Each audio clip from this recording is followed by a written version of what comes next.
Good kill, good kill. Hey, good kill. Hey guys, welcome back to another video. Today we're back with a BVR fight. Me and LONGSHOT, I'll be in the F-15, he'll be in the dreaded F-16, and we're going to fight each other. He's going to try to kill me, I'm going to try to kill him. Keep in mind this video when you watch it, he has recorded his perspective of the fight, and that has been released on his channel, so check for the links below and head over there and check that out. Alright guys, let's go ahead and get started. Hey guys, welcome back to another video. Now today we are doing BVR or Beyond Visual Range. For some of you that are new to the channel, this is going to be something you haven't seen too much of, and I'll explain why in a little bit. Those of you who've been on the channel for a while now, you remember back in the day we used to do a lot of BVR stuff. So what happened? Why did we stop doing BVR for a while? Well, the main reason is that the AMRAAM went under some changes where, in my opinion, the guidance of it got kind of messed up to the point where if you fired the missile, if you lost lock prior to pitbull, the missile was garbage. No matter how close you actually were to the target, you could have been 10 miles away, where the seeker of the AMRAAM in the past would have seen that target, now can't see the target. The missile was just not functioning the way it should, and it was kind of a stupid missile for a while there. So we didn't do BVR as ED was working on updates, right? They were trying to fix this AMRAAM. They were trying to make it better in their defense. Well, they finally did it in the last open beta update. They pushed through the AMRAAM update. They did a bunch of stuff, and I want to see how the AMRAAM is going to perform here today. I don't think they changed the performance of it, but we'll see. It's flight performance, but we'll check that out too. Mostly we're looking at seeker technology. The seeker should be better. We have data link in the AMRAAM. It'll know where it was fired, its last known location to go and look for. Little things like this are kind of what I believe they've added to the AMRAAM, so that's what we're gonna check and see here today. Now we are fighting LONGSHOT in the F-16 off in the distance here, and we are climbing now through 37,000 feet. And as you can see, we are pushing through Mach 1.6 at this point. So we are tremendously fast. I'm going to talk you through BVR tactics as we go, as we always did in the past. If this BVR stuff is new to you and you don't have any understanding of what you're watching, watch the TAC view at the end of this video. I'm going to break everything down for you, okay, if you're new to the channel. But basically what's happening right now is we're climbing into thinner air because of the reduced drag and friction from the air density on the missile. Okay, once we're up here, we're going to fire our missile at him, and then we're going to crank off to the right or left, probably the left. There we go, we got him on radar here. Fox 3, Mach 1.7, 44,000 feet. Okay, and Mach 1.8 now, and we're going to Fox 3 again. This is unbelievable to be so fast. And if he's not paying attention, these missiles will hit him. Fox 3 again here. And I'm getting so close to Mach 2, I'm going to fire a third missile at him. LONGSHOT knows what he's doing in terms of BVR. And, I really need to get sneaky to hit him. And I think a Mach 2 missile at 45,000 feet might just be what I need. So, here we go. Mach 2, Fox 3.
All right, and we're cranking off to the left, reducing altitude as well. We're pushing the Bandit off to the gimbal limit of our radar. You see him on the edge of my radar screen there. And he's over there. We'll explain what cranking is in the TAC view if you're interested. But basically, we're dragging any missile that he's fired at us. Now that we've lost the lock, we are now going to pull cold. Okay, there's no reason to stick around. We're going to go cold and defend any AMRAAM that he fired at us.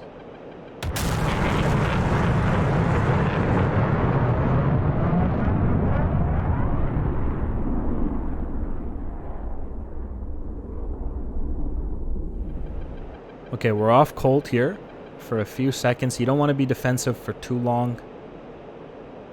And we're going to go ahead and recommit right here. And you can't be... try not to over-G the aircraft. Because the F-15, by the way, the wings will actually break off now if you over-G or too much. They've added that as well, so that's very nice. Here we go. We got them locked again here. Mach 1.7. I have him at 19,000 feet. Now I'm climbing. He's at about 14,000 feet. And Fox 3. And that missile's tracking nicely. We'll give him another one here, though. Let's get a little bit closer. Right here, 13 miles. Fox 3 again. And we're going to reduce our altitude. And defend once again.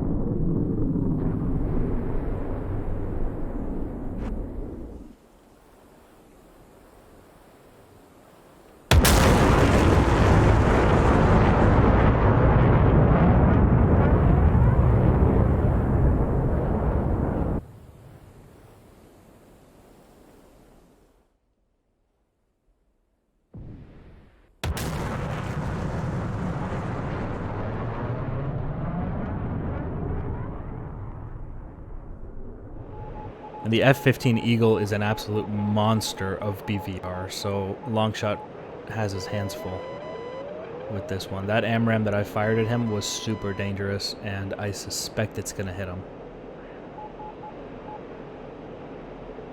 There we go. There's a splash off in the distance. Right there. Hit the ground. Alright, so remember, if you're interested in these tactics, we're going to break it down in TAC view right after this video, so tune in for that.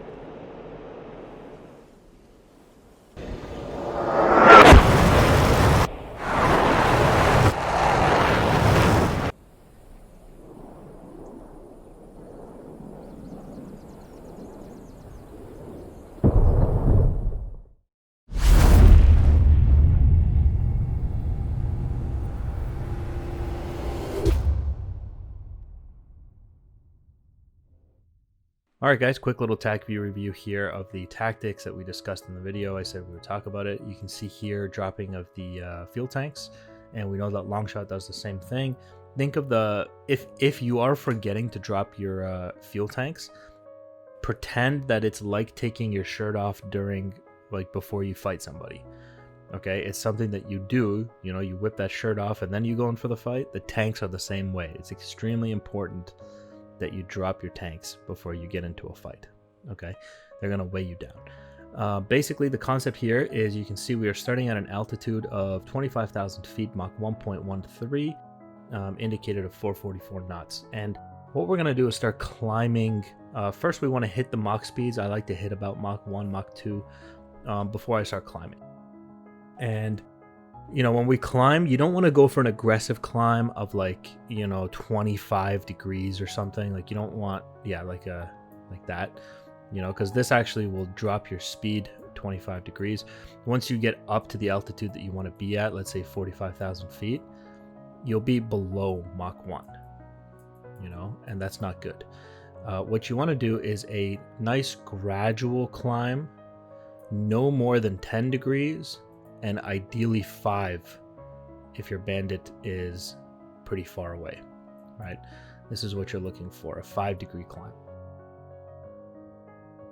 And what this does, by the time you get up to 45,000 feet, you're going to be sitting at Mach like 1.7 or something like that, which all of a sudden you're combat effective at Mach 1.7, right?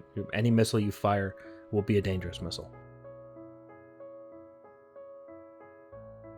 So you can see here we're up to 37,000 feet basically, and we're up Mach 1.6, and right here we're going to start firing the first round of missiles. You see LONGSHOT's missile or tank just dropped. He is below Mach 1 at 42,000 feet. So he thinks that he actually has time to build up that speed. He did a bit of an incline, a steep climb. The F-16 is a light aircraft. It can build up the speeds even from here, but I personally like to already be fast when I get up to 42,000 feet.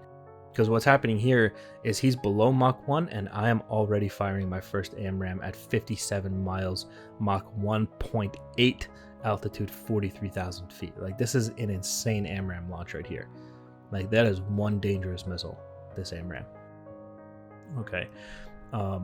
That one, I fire it just in case people aren't paying attention. I like to see if it'll hit them in the face. That's my thing. I fire a second missile right here. Give it a second. Right there, I fire this one. This one's actually intended to hit him. It's about 45 miles, Mach 1.9. Like, this is the intended kill shot right here. This missile, if he's not paying attention / put him defensive, this missile is the kill shot. Even if he defends, if he gets inside of 30 miles, no matter how aggressively he defends, this missile will more than likely still hit him in the ass, right?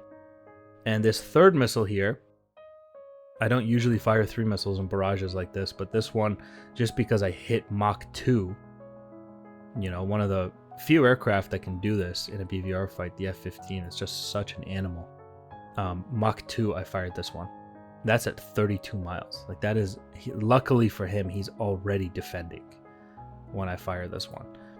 And so we have 1, 2, 3 missiles in the air. He fires his missile. Let's see the parameters of his missile launch. He's Mach 1.06, 42,000 feet. So his AMRAAM is actually not super dangerous at all. Again, just because he just got too slow in his climb. Right here we have, look at this AMRAAM coming in at Mach 2.9. That thing is tracking perfectly. Okay, and before we do that, let me talk a little bit about the crank. Okay, right here. Before we watch those missiles. The crank is this. Okay, this is the crank right here. We're going to take away the labels. Okay, so when the F-15 breaks off into this direction, and this is the direction of the Bandit, and this degrees here is called the gimbal limit. All right, I'm basically putting myself, so the radar dish is seeing the Bandit. It's continuing to illuminate the Bandit at the gimbal limit, so at the edge of what the radar is capable of. And, you know, I'm basically holding that Bandit right where he is, and we're cranking off. What that's going to do, this is the crank, pulling off to one side. You can also do this and this, although the closer you get, you don't want to keep cranking and cranking, just try to hold one side. But, you know, if you're desperate, you can crank the other way. If you have distance, if you get too close to the Bandit, you can't do this. The missile will still hit you. So basically, we're off. We have our gimbal crank. We're off over here. Not call it gimbal crank, just call it a crank. It implies illuminating the Bandit at gimbal limits. And what that'll do is it'll drag his missile. And every time you force a missile to turn, because it has finite fuel, it's losing energy. And forcing a missile to turn will bleed its energy, okay? But at the same time that you're defending that incoming missile, you're also illuminating the Bandit to get hit by the missiles that you fired, okay? Also note that at the same time that we are doing the crank and dragging the missile, we are also reducing altitude, okay? And what we're achieving by doing that is that we are dragging, you see me reducing altitude at the same time, we are also dragging the missile into more dense air. more dense air, more friction, more drag, less missile energy, higher chances of survival, okay, for you. You see LONGSHOT is doing the exact same thing. So he is cranking off, trying to survive this missile launches. Now, luckily for him, and you know, because he has an understanding of the MAR, the minimum abort range, he has aborted at the right time and therefore survives these extremely dangerous AMRAAMs. Look at this one. Just didn't have the proper guidance to hit him. And then we have 1, 2, 3, and all 3 of these missiles didn't track, although they had the energy to definitely hit him. So then instead of going cold, he actually recommits, which is extremely aggressive and extremely dangerous. Okay, usually in this situation, and now he obviously does this because he defeats all 3 missiles very quickly, so his RWR shows him clean, therefore he recommits. But if you look at me, which is the correct thing to do, I guess, but I mean, it is extremely aggressive, but it is a good move by him. You can see me here, I do my crank, right? This was my crank, and then I go cold. Okay, cold means nose away from the bandit, and then I recommit. Okay, this maneuver here is intended to ensure that I survive any missile he fired. You're always going to assume that he fired his missile at the maximum speed and potential of his aircraft. The F-16 capable of getting very fast and therefore capable of firing extremely dangerous AMRAAMs at you. So you're going to assume that your bandit fired that missile at the peak performance of his aircraft. You're going to assume worst case scenario, right? Therefore, this missile, I defended it extremely aggressively, hoping that it wouldn't hit me. And clearly it didn't have anywhere near enough energy, but better safe than sorry, right? And so at this point, I've recommitted. I have him locked up, and we're 18, 19 miles, Fox 3, and I'm climbing here. Once again, I'm trying to get myself altitude. The more altitude I can get for my missile launch, the higher the probability of kill. Okay, he fires a missile here as well, which does not track. It looks like it's just stupid. This missile, my missile here, the first one I fired, is actually tracking pretty well. Here's my second missile, and this one is fired at 13 miles, I remember. And he gets off another missile also around the same time. This missile, however, is tracking. Okay, I'm now diving towards the ground and dropping chaff. Okay, he is doing the same thing. He's got his little offset. He should really be going cold at this point. I mean, the aggressiveness, his aggressiveness in this situation is actually what gets him killed by this missile right here. Yeah, like, you gotta go cold in this situation. You're just too close. You know, you're just too close to be this aggressive. And he gets smoked right there. Boom. I mean, I get why he's doing that. He's in an F-16. It's okay to be overconfident in BVR, or to be confident in BVR. But to be this aggressive, this close, is extremely dangerous. And you see, this is why I go cold. Right? I'm pulling off. I'm just not going to take the chance. But in his defense, if he was lucky enough that that missile missed him, he would have had the absolute advantage. Because then I would have been cold and he would be nose on, and that this fight, I wouldn't be able to do anything other than just run straight home. You know, just keep flying straight and hopefully I can get away from him. Right? That's the best I could do. Alright guys, so pretty interesting stuff from the AMRAAM. It does seem like they're back. They do have guidance even when you lose Pitbull. So far, we got a lot more tests to do with the AMRAAM, but so far I'm pretty happy with what I'm seeing from ED. Wonderful work by them for the AMRAAMs. Again, we'll do more testing in the future. Okay guys, thanks for watching. Big thank you to LONGSHOT for helping out. I hope you guys checked out his video on his channel, and I'll see you guys in the next one. Bye guys.